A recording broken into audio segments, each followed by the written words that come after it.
So you wouldn't say. Okay, okay, just like you suggested earlier as well. So just to round up on the Super Eagles now, one more tweet from Ogunfowora Bosun. You're saying all things being equal, Nigeria should qualify, but we must be wary of the Zambians. They are also hungry and they have momentum on their side. That momentum is talking about was the two wins against Algeria home and away. So that's it for Nigeria's, for Africa, Nigeria's World Cup qualifier against Zambia. Let's move on to the rest of the world now. Where South America? Precisely. Brazil, scintillating form. Yes. Ever since Coach Tite Yes. took over just well over a little over a year now, they've already secured qualification. It's all about just, playing out the remaining game now and, carrying on that momentum into the World Cup where they've been tipped as one of the favorites. What do you think has changed from 2014 where they were disastrous in that semi-final against, quarterfinal against Brazil? And now, what has changed? I mean, it's pretty much the same side. Not too many changes, I would say. And let's not forget that Coach Tite gave them that Olympics. Okay. What has changed? Okay. They've been consistent under Coach Tite. In terms of personnel, you may say the changes are not much, but there's changes. Some really good changes. Okay. Coutinho has come in. Okay. Gabriel Jesus has been in top form. Gabriel Barbosa is all there. So don't take that one away from them.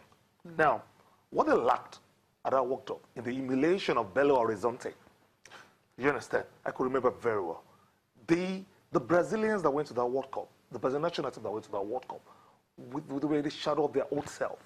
Many of the players that wore that shirt were imposters. I wouldn't lie to you. The likes of Ork, do you understand? Gustavo, the measure up at that competition. You understand? Oscar was not even there. In a typical Brazilian national team, Oscar would not make the third team in the 90s or 2000. But luckily now, the Zamba style is back. With the likes of Conte, Coutinho has been in the 16th form for Liverpool. Gabriel Jesus has been the new thing for Man City. Now, they are being complemented by the world most expensive player, Neymar. You know what Neymar can do. All what he needs is a supporting cast. He has it now. The team is balanced now. I don't know. Well, a lot of people also say maybe because he found a way to bring back the old guard. In terms of the defenders, most of the players that some of those other coaches have discarded, Thiago Silva, I mean, the guy from Inter Milan, I forgot Miranda, just brought everybody back, and there's competition. At some point when Dunga came back, that was, some people said he was trying to punish some guys for what happened at the World Cup, wasn't calling them. But Tite, all of those guys are still involved, and there's no guaranteed starter among any of them. Remember, it was Thiago Silva, David Luiz, that was the partnership. Now, when he came in, he discarded partnership. Do you understand?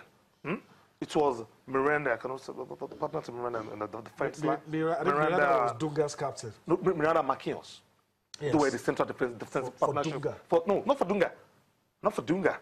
No, Miranda and Luis were the defending partnership for Dunga. But immediately Tite came, he promoted Marquinhos into the starting position with Miranda. Now he's bringing back Thiago. Now David Luiz is still in Excel. You understand? He still cannot make that shit. No, so they have the plethora of stars. They have the plethora of talents in that defense line. What they lacked at the World Cup was the attack. They've gotten it right. All right. They've gotten it right with the likes of Lucas Moura, but Gabriel Jesus, as I said earlier, Neymar, Willian, Coutinho, being complemented by Paulinho and Benendino. They're in top four. And remember, when they went to World Cup, most of their players were not playing in the top leagues. It was strange to see some players not playing in Europe, making the Brazilian national team shine. But now, you have players in Liverpool, Barcelona, Real Madrid. Imagine Marcelo, just having Marcelo alone in the national team, being complemented by Neymar. You understand? With Coutinho, with Willian, Gabriel Jesus, they're in top form. So it will affect the national team. They'll bring that form from the club down to the national team. And that's what's going to fight down with Brazil. That's why they've qualified for the World Cup already. For Argentina right now, they stand the risk of actually not qualifying automatically for the World Cup. And Wale, Argentina need to beat Peru, and they need to go to Ecuador for the final match 5 days later. They have to win those two matches. Win those games to stand a chance of finishing in the top four. The top four in South America qualify automatically. If not, they're going to have to go through a playoff against New Zealand, Argentina. I mean, Argentina, they got to the final in 2014 and they were supposed to, you know, kick on from there and dominate. They went to the Copa America, they didn't win it. Now they're struggling to qualify for the World Cup. Okay, Tal, let's start from the last World Cup to now. Okay. They've changed coaches 3 times. From Gerardo Martino was the last coach before Sabella. That's one. Number 2, I don't know what is wrong with this current generation of Argentine. You don't know. When you have Messi, you have Higuain, you have Di Maria, you have Aguero, Lucas Bigler, you have Mascherano. Yeah. You understand? What do you need again? I'm asking you, what do you need again? Nicolas Otamendi, you have all top players doing very well in Europe. You understand? But unfortunately, they failed to click. Not only click, they failed to deliver at the highest level, at the biggest occasion, meaning they've lost 2 Copa America finals and the World Cup final. So I think emotionally, morally, mentally, the losses at the Copa America has really affected them.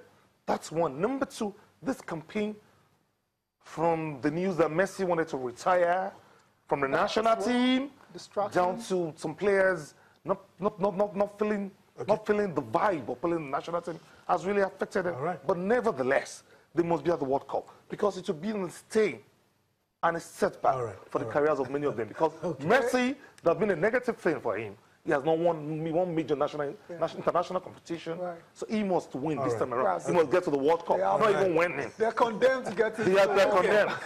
Okay. All right, let's go on a break. When we return, we'll be taking a look at the papers. Join us again.